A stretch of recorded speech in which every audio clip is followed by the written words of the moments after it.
Hello बच्चों, the question says 5 mole of an ideal gas expand reversibly from a volume of 8 dm cube to 80 dm cube at a temperature of 27 degree Celsius. The change in entropy.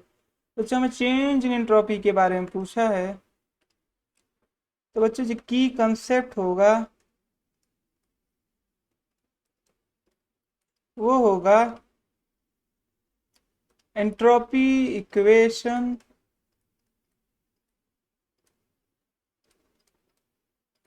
For reversible reversible process reversible process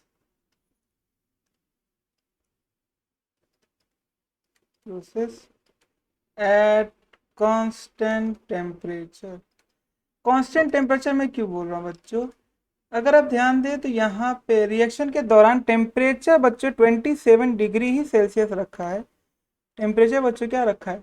27 degree Celsius रखा है reaction के दौरान। तो बच्चों यहाँ पे temperature क्या है? फिक्स्ड है, कांस्टेंट है। तो फॉर रिवर्सिबल प्रोसेस तो बच्चों की कंसेप्ट हो जाएगा entropy equation for reversible process at constant temperature. At reversible process, अगर प्रोसेस बच्चों रिवर्सिबल है, इसका मतलब जो डेल्टा एस टोटल है बच्चों वो क्या है? इक्वल टू जीरो है, रिमेन कांस्टेंट है। मैं कह सकता हूँ तो इसका मतलब हमारा डेल्टा एस टोटल जीरो तब होता है जब हमारा रिएक्शन क्या हो जाए? इक्विलिब्रियम पे हो जाए। डेल्टा एस टोटल क्या होता है बच्चों? डेल्टा एस सिस्टम होता है, delta S system plus delta S surrounding equal to zero.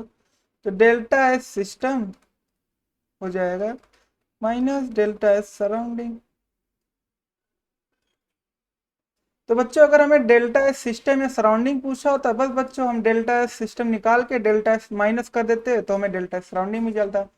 तो बच्चों डेल्टा एस सिस्टम का जो इक्वेशन होता है फॉर, मैं इसे नेक्स्ट पेज में लिखता हूँ,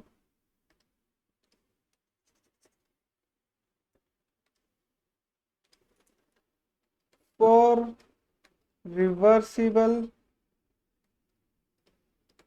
isothermal process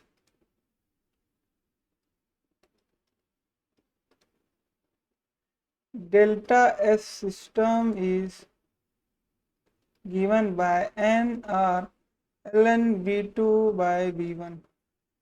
हमें बच्चों ln को पहले log में कन्वर्ट कर लेते हैं क्योंकि log की वैल्यू बच्चों हमें याद होती है। तो log को log e ln जिसे हम बोलते हैं वो उसको कन्वर्ट कर रहे हैं जब log टू द बेस 10 में तो उसको कन्वर्ट किया जाता है बाय मल्टीप्लाइंग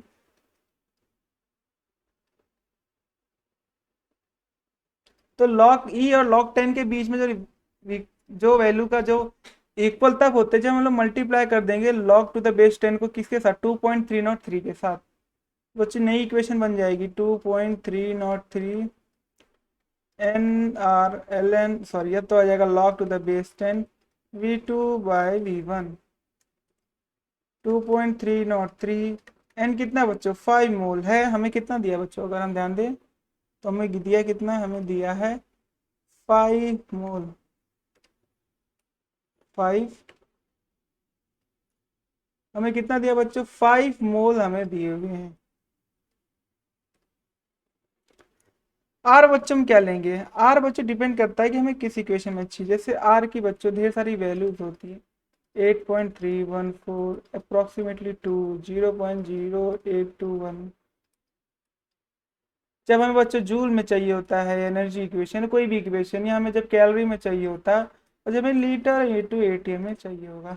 यहाँ पे बच्चों सारी इक्वेशन किस में दी गई बच्चों? जूल में दी हुई है तो हम 8.314 ही लेंगे। यहाँ पे बच्चों हो जाएगी 8.314 into log to the base 10। v2 है 80/10 सॉरी 80/8।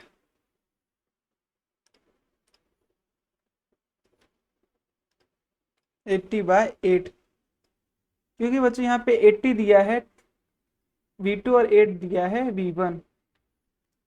बच्चों जाएगा 2.303 इंटू 5 इंटू 8.314 इंटू लॉग 10⁻10। बच्चों log टू द 10⁻10 बेस्ट जो होता है, बेस्ट टू द 10 होता है, वो होता है 1 के बराबर। तो बच्चों जब इसे मल्टीप्लाई करेंगे आप, जब इसे आप मल्टीप्लाई करेंगे तो एक वैल्यू आएगी, वो वैल्यू होगी बच्चों 95.73 जूल पर केल्विन पर मोल। क्यों पर मोल आ रही है बच्चों? क्योंकि आर की वैल्यू क्या आती है बच्चों? जूल पर केल्विन पर मोल होती है। तो यहाँ पे जो वैल्यू आएगी डेल्टा एस सिस्टम की आ जाएगी बच्चों। तो बच्चों डेल्टा एस सिस्टम एक मोल के लिए कितना जाएगा बच्चों? वो हो जाएगा डेल्टा एस सिस्टम हो जाएगा 95.73 जूल पर केल्विन। तो जो डेल्टा एस सिस्टम की बच्चों जो वैल्यू आ रही है वो कितनी आ रही है? वो आ रही है बच्चों 95.73। तो बच्चों ये हमारे किस ऑप्शन से मैच कर रहा है? यहाँ पे बच्चों नेगेटिव है, यहाँ पे एक पॉजिटिव भी है। तो बच्चों नेगेटिव पॉजिटिव कब आएगा? अगर बच्चों में डेल्टा सराउंडिंग दिया होता तो हम क्या करते? नेगेटिव कर देते। तो ये बच्चों ये वैल्यू जो दी है ये डेल्टा सराउंडिंग की दी हुई है। हमें पूछा किसकी है? हमें पूछा चेंज इन एंट्रोपी। हमें पूछा क्या है? हमें पूछा है चेंज इन एंट्रोपी, मतलब इस सिस्टम के लिए, इस रिएक्शन के लिए बच्चों में पूछा है क्या? Change in. तो रिएक्शन क्या बच्चों? सिस्टम के अंदर हो रही है, तो सिस्टम की हमें पूछा है डेल्टा एस। तो डेल्टा एस सिस्टम का कितना आएगा? 95.73, जो हमारे किस ऑप्शन से मैच करा हुआ? ऑप्शन नंबर थर्ड से मैच करता। हमारा करेक्ट आंसर जाएगा option number third. I hope you understood very well. Thank you and best of luck.